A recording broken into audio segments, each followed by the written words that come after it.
Thank you. That was very nice. Excellent. You know, I know that when she said, who's here from Portugal, people wanted to go, woo! So, anybody here from Portugal? See? You really wanted to do that from the very beginning, but you didn't get an opportunity to do that. The number one question that we've asked people that have done the surveys is, do you think that relationships are forged the same way in personal life as they are forged in business life? 90% of the people that we ask say, absolutely.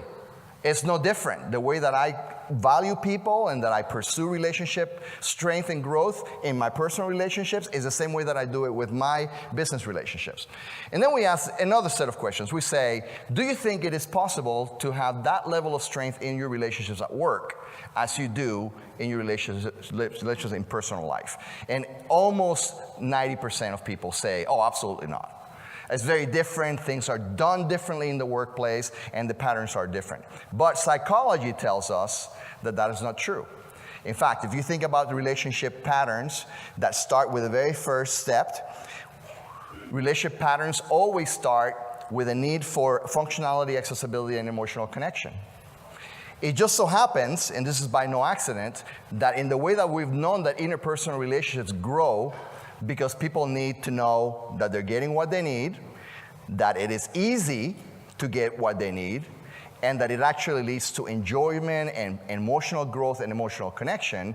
We've recently found out through the book Outside In and other great resources that the Customer Experience Index, which together with NPS gives us a really good metric for customer relationship success, happens to be solely based on functionality, accessibility, and emotional connection. And so we're really beginning to connect it. And we also know that in order for us to accomplish that, we have to have a series of activities that the business model generation canvas tells us, right? We have to have key activities to perform that. Those are over there on the top. But they have to lead progressively towards something. Okay? They begin here in the acquaintance stage, where people find mutual attraction. They find out whether there's a mutual interest. In the business relationship, that's value. You know, what can you give me? What can I get? And then it moves on through the next stage, which is build up, in which people realize that since they are going to get what they need from you, and that it is of value, and the relationship actually is of value, that build up begins to move towards consolidation. And people start making decisions that are solely based on whether or not there's a balance between costs, risk, and rewards. And if you think about this, again, in both personal and customer relationships, and also relations with your employees and peers, and even the people that you're going to be interacting with here today, you're going to find out that that is a cycle that we constantly go through. We're always asking that question. How much is it costing us? Great. I'll pay that. Why? Because even though the risk is high, so are the rewards. And when the risk is too high and the cost is too low, then we make decisions to, instead of going towards the consolidation step, we start moving more towards an imbalance in cost, rewards, and relationships end. And that's really, really the end of it, right? They end there. Some can be restored, some cannot be restored.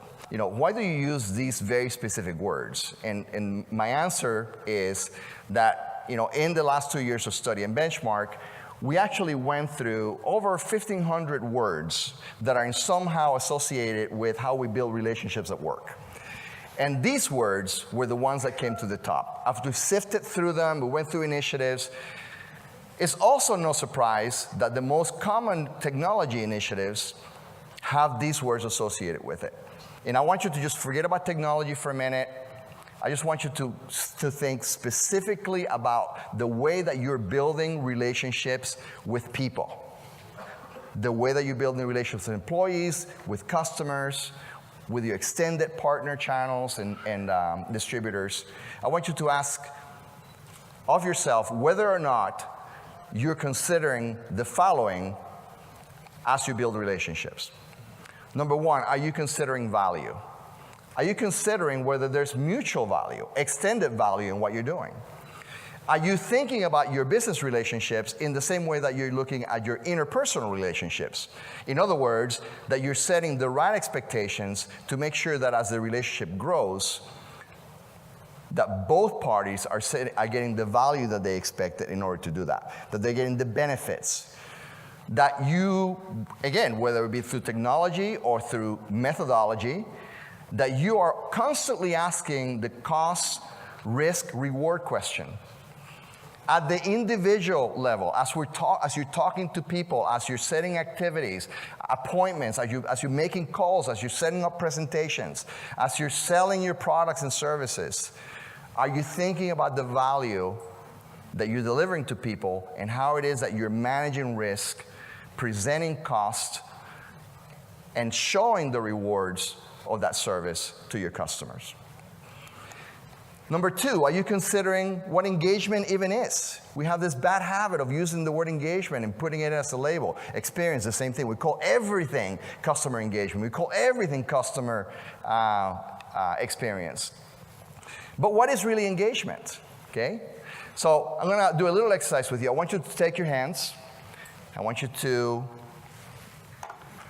move them over. I'm not going to have you do jazz hands. It's okay. Don't worry about it. Don't be nervous. Just put your hands like this. And then I want you to bring them together, just like that, and interlock them, just as if you had gears. And I want you to go like this. Okay?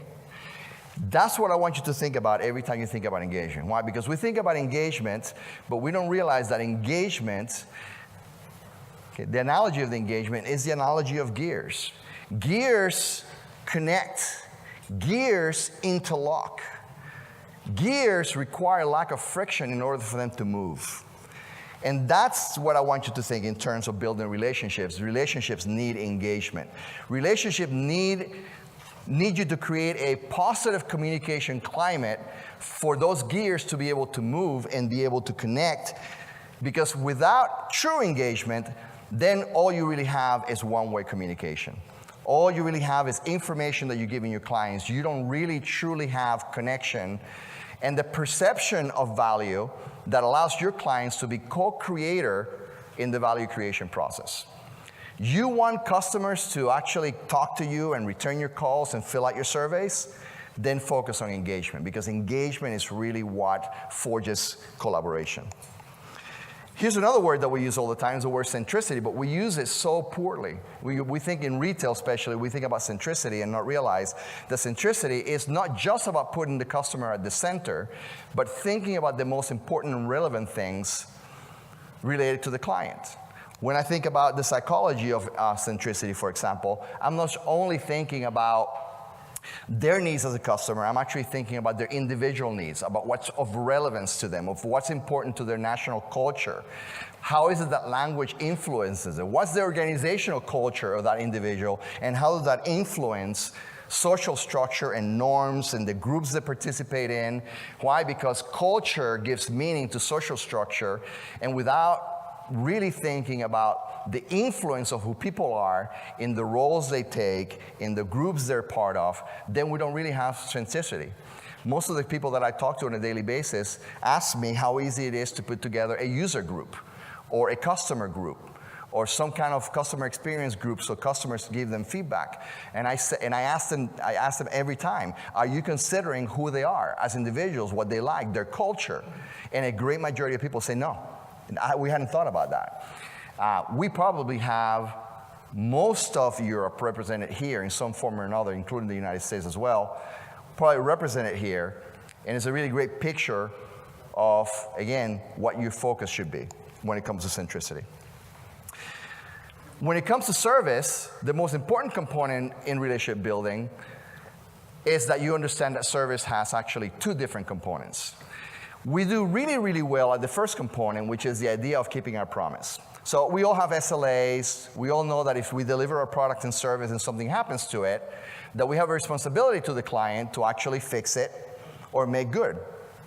But the second part we often forget, which is that besides responsibility, having the knowledge, the responsiveness, and credibility to be able to do what you promise, it is also very important to focus on accountability. Why? Because relationships need responsibility as much as they also need a sense of empathy, a sense of sensitivity to the individual needs of people, and also an understanding of ownership. When I make a mistake, I want to own the problem, because I really value this relationship and I really want that relationship to either continue or be restored.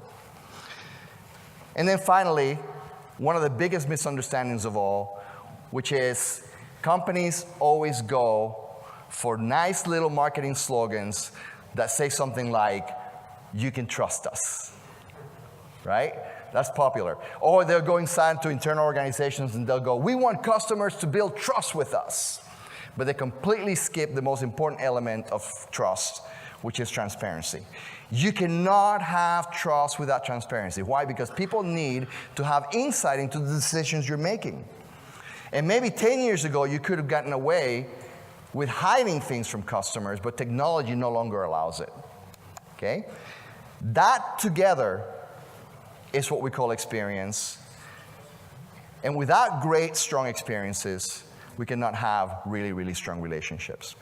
If I've heard this mantra about customer experience over and over again and wonder what it really is, experience really is how we set the stage to give people functionality, accessibility, and emotional connection in the things that really matter and build relationship, which is value,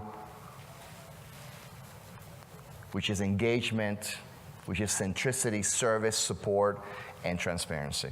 Okay? And those are the things that allow us to leverage technology, but we have to take that whole ecosystem of technology and always, you were taking pictures, I'll back up. Right. Just for you, my friend, right? Okay. See? But we have to take that entire ecosystem of technology, the things that we learn, those really amazing, valuable technology tools, and always frame them within that relationship skill set.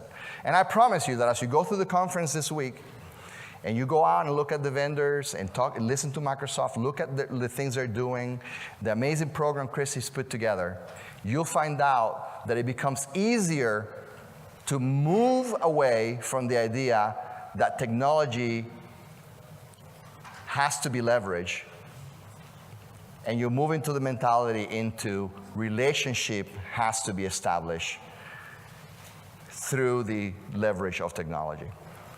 Think about that for a while, and I thank you for your time.